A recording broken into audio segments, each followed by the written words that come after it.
मिल रहे ना हो अपने सतगुरु साहिब से, मिल रहे ना हो अपने सतगुरु साहिब से, मिल रहना। जो कोई आवे बात बढ़ावे, तुई शब्द सुन रहना हो अपने सतगुरु साहिब से, मिल रहना हो अपने सतगुरु साहिब से, मिल रहना।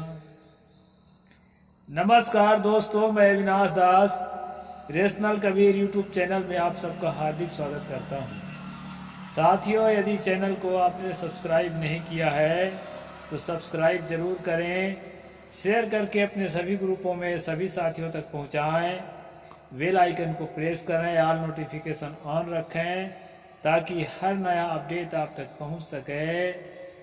कमेंट जरूर लिखें दोस्तों और लाइक भी करें। मैंने छोटा सा पद गाया है, उसका अर्थ आपको बता देता हूं दोस्तों, फिर चलते हैं मनुस्मृति में आपके आज के प्रसंग पर। जैसा कि आप जानते हैं, अभी 3-4 दिन से यह काम नहीं हो पा रहा था। मैं प्रवास पर रहा, प्रवास पर नहीं हो पाया। अब प्रवास से लौट कर आ गया हूँ दोस्तों, तो फिर से यथासंभव कंटिन्यू करता हूँ मनुस्मृति का अनुशीलन। पहले मैं अर्थ कहता हूँ। सदगुरु कबीर साहिब ने कहा, अपने सच्चे गुरु से, अपने सदगुरु के चरणों से, उनकी भावनाओं से, उनके जीवन के रहनी से, उनके आचरण से घुल मिल जाओ। पवित्र आचरण को जीवन में जियो। मिल रहना अपने सदगुरु साहिब से, मिल रहना। जब दिल मिलता है दोस्तों, तो संसार की कोई भी दीवार हमें अलग नहीं कर पाते हैं। दिल का मिलना ही सबसे बड़ा मिलन है। सदगुरु कबीर साहब इसी चीज के पक्षधर थे। आपस में कोई बात यदि होती है तो उस बात को सुलझा करके और प्रेम बनाने का प्रयास करो।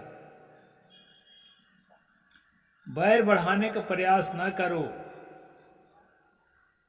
बैर बढ़ाने से बैर नहीं मिटता है। बैर को अपने मन से मिटाने से ही बैर मिटता है। यही सनातन धर्म है।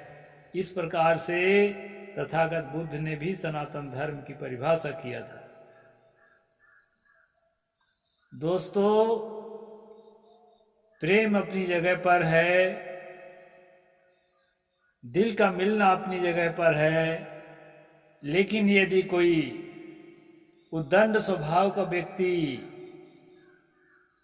अपराध पर अपराध करता है, रास्ते में नहीं आता है, तो उसके लिए दंड विधान भी जरूरी है।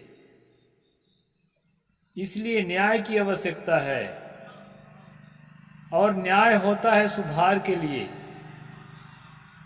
न्याय इसके लिए नहीं होता है कि अपराध किया है, भूल बस किया है, या प्रमाद बस किया है, उद्दंडता बस किया है, तो उसके मानवाधिकार का अवहेलना करके उसके जीवन को ही बर्बाद कर दिया जाए। यह दंड नहीं होता है दोस्तों, यह एक तरह की दुश्मनी होती है। अभी हम पढ़ रहे हैं मनुस्मृति के दंड विधान, अध्याय 8। 8वां अध्याय में पिछले एपिसोड में हमने देखा था दोस्तों कि यदि शूद्र द्रोह से ब्राह्मण आदि ऊंची जातियों को जातिवाचक शब्द कह करके और ग्रहण पूर्वक बुरी बात कहे, तो 10 अंगुल का लोहे का सलाका, यानी लोहे का छड़, राड, सरिया गरम करके उसके मुंह पर डाल देना चाहिए। यदि शूद्र है तो अपराधी अगर शूद्र है, ब्राह्मण को गाली दे रहा है या कोई अपने से बड़ी जाति को गाली दे रहा है, तब के लिए यह सजा है। गाली देने वाला अगर ब्राह्मण है तो उससे अगले एपिसोड में मैंने बताया था कि इसी तरह कर्म करने पर उसको 12 पण का दंड दिया जाएगा, यानी 12 रुपए का जुर्माना लेकर उसको छुट्टी कर दी जाएगी। और शूद्र के लिए 3-4 बातें बता चुका हूं मैं, जिह्वा काटने वाला, मुंह में गरम तेल भरने वाला, और ये वाला बता रहा है कि लोहा को गर्म करके छड़ को, राड को उसके मुंह में ठूंसा जाए, अगर जाति सूचक बात कहे तो ये वाला प्रसंग दोस्तों हमने कल पढ़ा था। और साथ में यदि शूद्र अहंकार बस किसी ब्राह्मण को धर्म का उपदेश करे तो राजा उसके मुंह में कान में खौलता हुआ तेल डलवा दे। धर्म की बात करना भी शूद्र के लिए जो है अपराध हो गया।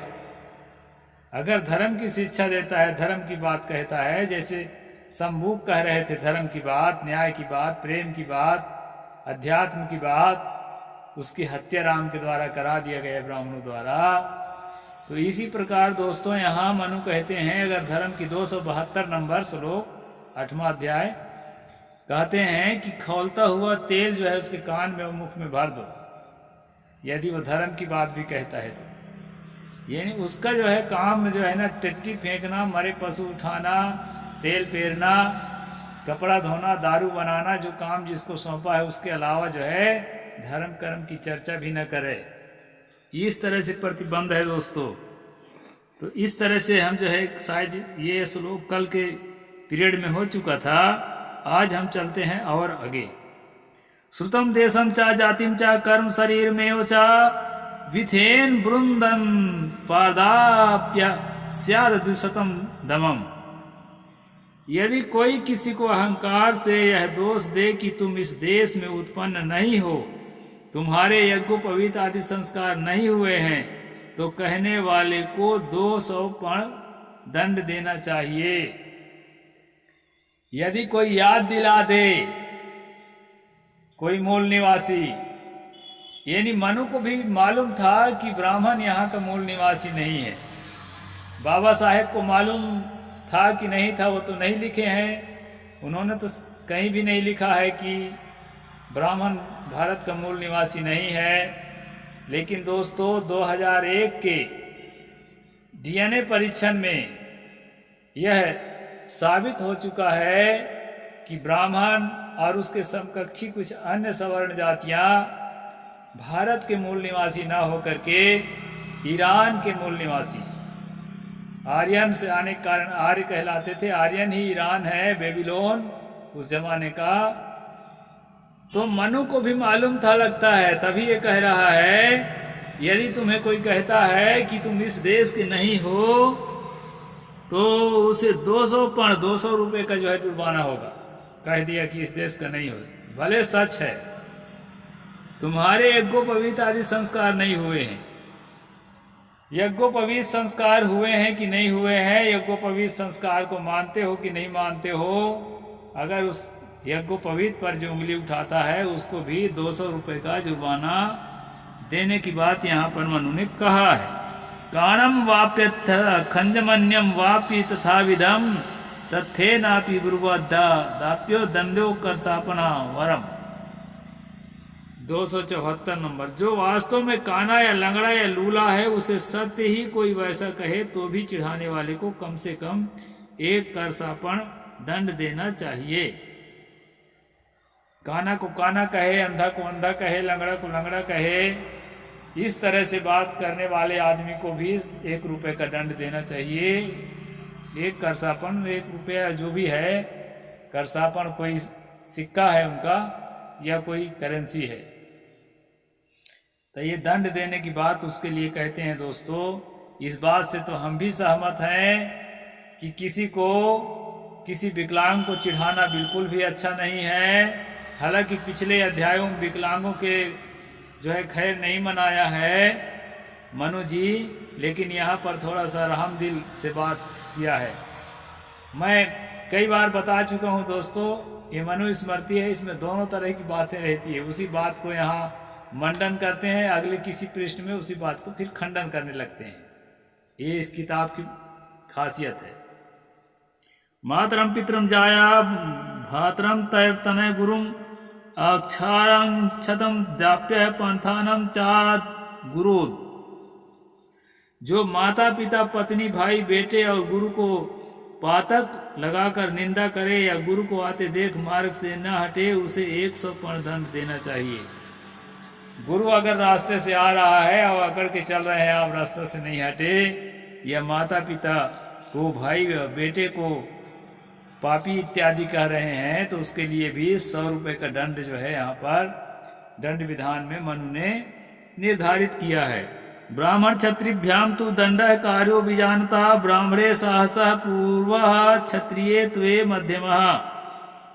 यदि ब्राह्मण क्षत्रिय आपस में पापी आदि कहकर गाली दें तो नीतिज्ञ राजा ब्राह्मण को प्रथम साहस और क्षत्रिय को मध्यम साहस का दंड करे।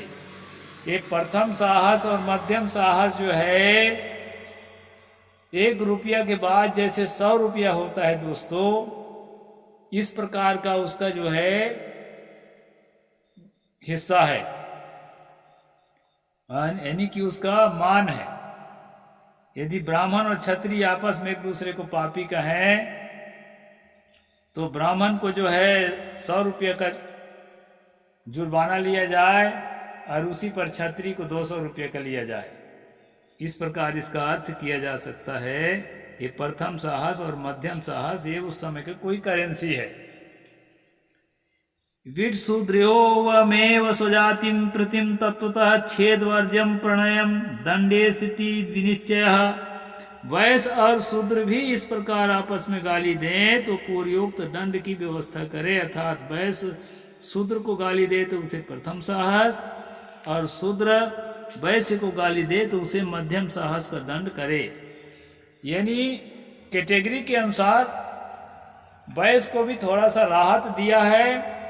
आपस में शूद्र के साथ लड़े तो, हालांकि शूद्र ब्राह्मण क्षत्रिय को गाली बकता है तो उसके लिए तो मैं पीछे बता ही चुका हूँ आपको कि उसके मुख में जो है गर्म लोहा को डाल देना या जिभ्या काट देना। लेकिन शूद्र और वैश्य आपस में लड़ते हैं छोटे छोटे लोग, तो उसमें बताया है कि उसकी जीभ नहीं काटना चाहिए शूद्र का। ऐसे अवसर पर शूद्र का जीभ न काटना यही दंड का निश्चय है। उसको प्रथम साहस और मध्यम साहस के जुर्माना लेना चाहिए। यहाँ पर ये बात जो है मनु कह रहे हैं श्लोक नंबर 277 में 8वां अध्याय। येन केनचिदंगेन हिंसा चेतमन्त्यजः छेतव्यम तत्तदेवास्या तन्मनोनुशासनम्। अंत्यज अपने जिस अंग से द्विज को मारे उसका वही अंग काटना चाहिए, यही मनु की आज्ञा है। अब यहाँ शूद्र की बात तो खत्म हो गई, अब अंत्यज की बात। कई लोग कहते हैं ना कि अंत्यज ही शूद्र है। एक हमारे पंकज कुमार त्रिपाठी जी हैं, उन्होंने भी एक वीडियो में कहा कि ओबीसी जो है वैश्य है, तो वो गीता के आधार पर किया। कृषि गौरक्षा वाणिज्यम वैश्य कर्म स्वभावजम 18वें अध्याय में गीता में कहा है, उसके आधार पर उन्होंने कहा। तो उसमें जो कृषि करने वाले, गौरक्षा करने वाले, व्यापार करने वाले, इसको वैश्य माना है दोस्तों। लेकिन मनु के जो साहित्य है, हिंदू धर्म के हर किताबों का अपना अपना मत है, ये भी जाने। हर लेखक का अपना अपना राज है।